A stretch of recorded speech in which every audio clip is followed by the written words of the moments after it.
Bonjour tout le monde, je suis Daniel Stockemer, professeur titulaire à l'Université d'Ottawa en école d'études politiques. Je suis aussi déteneur de la chaire de recherche en études empiriques de la démocratie. Mes intérêts de recherche portent sur la participation politique, le populisme, la représentation politique et les théories du complot. Et dans ce domaine-là, j'ai aussi 6 étudiants en doctorat, quelques étudiants en maîtrise, et ensemble on essaye de créer un environnement en recherche stimulant et productif. Bonjour à tous, je suis Jean-Nicolas Bordelot. Je suis un candidat au doctorat ici à l'Université d'Ottawa dans l'école d'études politiques. Je suis aussi un chercheur dans la chaire de recherche en études empiriques de la démocratie à l'Université d'Ottawa. Mes intérêts de recherche tournent autour de la légitimité démocratique, le comportement électoral, le comportement politique en général et plus précisément aussi les théories du complot. La chaire de recherche en Konrad Adenauer, une étude empirique de la démocratie, c'est une unité de recherche fondée conjointement par la Fondation Adenauer et l'Université d'Ottawa. Le but, c'est de créer de la recherche en première qualité ou qualité mondiale en études qui traitent tous les défis de la démocratie, à la représentation des groupes minoritaires comme le jeune, au populisme qui est un défi presque dans le monde entier, mais aussi pour le Canada et l'Allemagne, et plus généralement on étude des comportements électoraux et toutes les questions liées aux élections, à la démocratie, plutôt dans le monde occidental. La chaire de recherche Konrad Adenauer m'offre plusieurs opportunités de recherche, mais aussi des opportunités de pouvoir fréquenter des chercheurs de qualité mondiale, puis de pouvoir participer à des événements qui sont organisés autant par la chaire que par ses partenaires et qui me permettent de vraiment évoluer dans un environnement de recherche stimulant et de classe mondiale. Un de nos projets phares, c'est la construction d'une banque de données sur la représentation de jeunes ou des différentes tranches d'âge. On fait ça dans une échelle mondiale pour le Parlement national. On a déjà collectionné à peu près 1000 données sur des élections qui traitent les différentes tranches d'âge, comme le jeune de 18 à 35 ans, de 18 à 40 ans, mais aussi l'âge moyen de 40 à 60 ans ou les plus âgés de 60 ans et plus.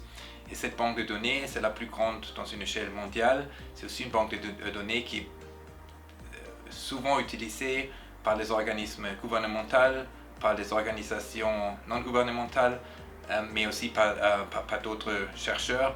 Et surtout dans le moment actuel où l'âge des hommes et femmes politiques est un sujet phare, surtout aux États-Unis. Cette banque de données est aussi beaucoup utilisée et citée dans les médias, surtout aux États-Unis.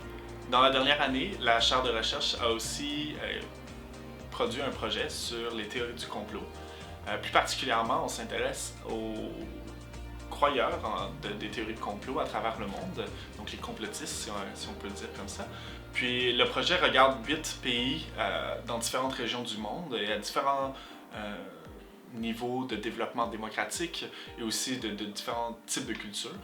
Puis on s'intéresse à savoir, est-ce que les croyeurs les croyances dans les théories de complot, ou les personnes qui croient dans les théories de complot, diffèrent dans leurs caractéristiques individuelles à travers ces différents pays, et si oui, pourquoi?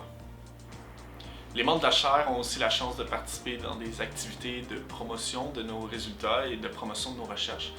Plus particulièrement les membres et les chercheurs, autant le détenteur de la chaire que les doctorants et les étudiants à la maîtrise qui travaillent avec lui, ont la chance de participer dans des entrevues médiatiques, autant à la télévision qu'à la radio, ce qui nous permet de promouvoir les résultats de nos recherches, puis aussi d'affecter plus directement le changement politique à travers le monde. La chaire essaie aussi d'être innovatrice au niveau de l'enseignement. Principalement, on organise une école d'été avec nos partenaires en Allemagne et en Corée du Sud. Le thème de cette école d'été est division, réconciliation et unité. Et cette année ou l'année prochaine, on va aller en Corée du Sud, on va traiter la question de la division et de la possible réconciliation entre le Corée du Sud et le Corée du Nord. En Allemagne, on traite des questions liées à la réunification d'Allemagne. Ici, à Ottawa, quand l'école d'été a lieu ici, on traite les questions entre autochtones et Canadiens blancs ou Canadiens ordinaires. La chaire est aussi très impliquée en enseignement.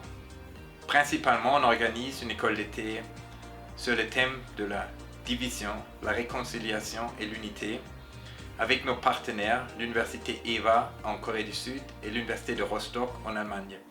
Le thème de cette école d'été est la division, la réconciliation et l'unité. Et chaque année, 30 étudiants, 10 étudiants de chacun des partenaires se ressemblent en été pour discuter ces enjeux-là dans un contexte national du pays. Pour en apprendre davantage sur la chaire de recherche Konrad Adenauer en études empiriques de la démocratie, vous pouvez nous suivre sur X au @castchair ou vous pouvez cliquer sur le lien dans la description pour retrouver notre site internet.